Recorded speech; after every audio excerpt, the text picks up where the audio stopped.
Hello there, my name is Brian. I'm a lieutenant with the Champaign, Illinois Fire Department. We're here at Ferrer this week doing final inspection on a new heavy rescue and a new HD 107-foot aerial. The rescue squad is the only rescue squad we have in the city. The city of Champaign is 2 hours south of Chicago.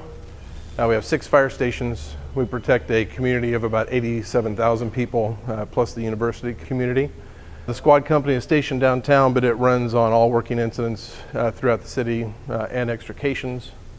We wanted to make sure and build a truck that was heavy duty and was going to last us for a lot of years.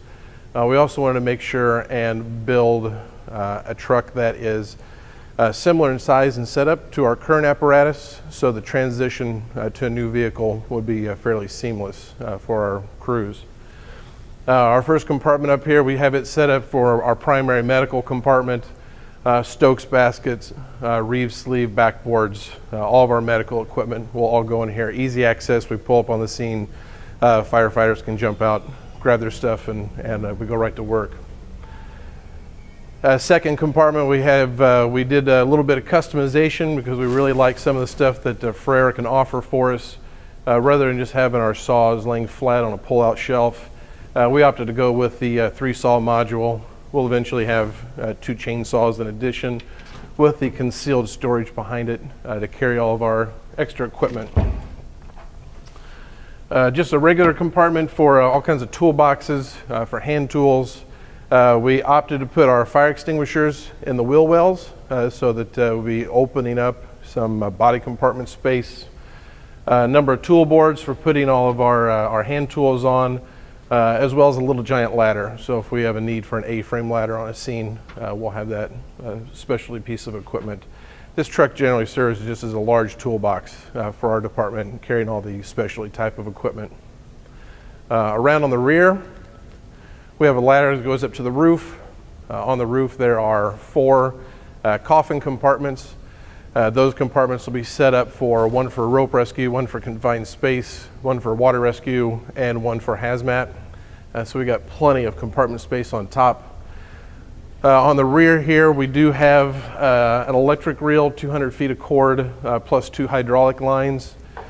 We did set up 2 very large pull-out trays so that all of our hydraulic extrication tools that aren't going to be pre-connected have a place to be positioned, as well as a second tray that'll be used for carrying 6x6 cribbing.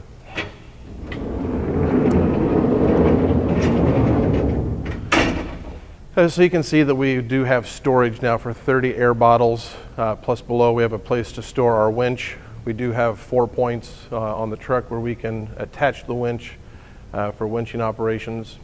We also have a compartment that stores all of our airbags, a very nice module for keeping all of them separated, plus a pull-out tray for some additional cribbing and a speed jack to be kept below it.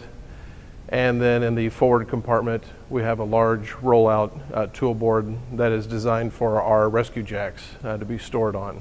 The truck is equipped with a 2,000 watt Harrison generator. So we have plenty of power to provide at the scene if we need it for fans or additional lighting. We chose to go with the cinder cab. The cinder cab offered plenty of space. We do have SCBA seating for the officer and 2 firefighters, which is the typical crew for this truck, plus the engineer. We did put 2 forward-facing flip-down seats so that the firefighters, if they choose to seat facing forward going on medical calls, they can as well. A large EMS compartment. It's not going to be used for EMS equipment. It's going to carry a whole bunch of resource manuals, air monitors, a bunch of miscellaneous equipment. One thing we did do, an idea that we stole off of another department, is we had a custom-made box fabricated here in the on the back side of the doghouse to store our body armor, so that if we are responding on some kind of active shooter, some kind of civil threat like that, we have easy access to that equipment, and it's not any compartment in the back of the truck. We could be slipping on our vests if we need to while en route to the incident. This is our HD 107 stick that we're doing final inspection on. It's going to replace a 105-foot stick We had significant length and height restrictions for the fire station that it's going in, and we had a very good experience working with the engineers and our sales staff and making sure this truck is going to fit in the fire station where it's got to fit to. Tons of compartmentation. We actually have gained a lot of cubic feet of storage compared to our old apparatus. In addition to some of the customization, some additional shelving, roll-out tool trays for our rescue jacks, just like on the rescue squad. On this truck also, we opted to put the rescue bumper on the front end. So we got pre-mounted rescue tools in the front bumper. So that takes some equipment out of the body compartments to open up some free space, because we carry so much stuff, things are just piled on top of one another. We want to get away from that. We do have a lot of body lighting on the vehicle as well.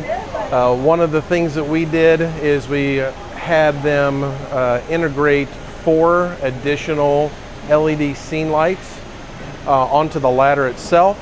2 of them are mounted at the tip.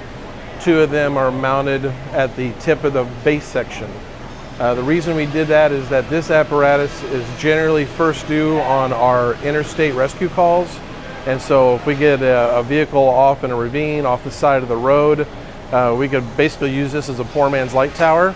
We could raise the aerial, swing it around, throw on these 4 LED scene lights, and have an excessive amount of light to illuminate the scene at nighttime.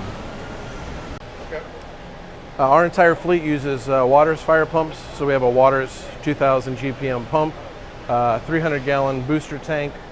In order to fulfill the rescue mission that this apparatus is going to have to do, we opted to not put storage for any supply hose. That way we could have full depth compartments on both sides of the apparatus. Again, this apparatus is accompanied in a station with an engine company. So seldom ever does a 5-inch hose ever come off the truck, so we chose to omit that on this time. The ladder does have a 4-inch pre-piped waterway, and we did put the option of having a 2.5-inch discharge at the tip. So in the event that we needed to have a elevated hand line for some reason, we have the ability to easily do that without stretching as much hose.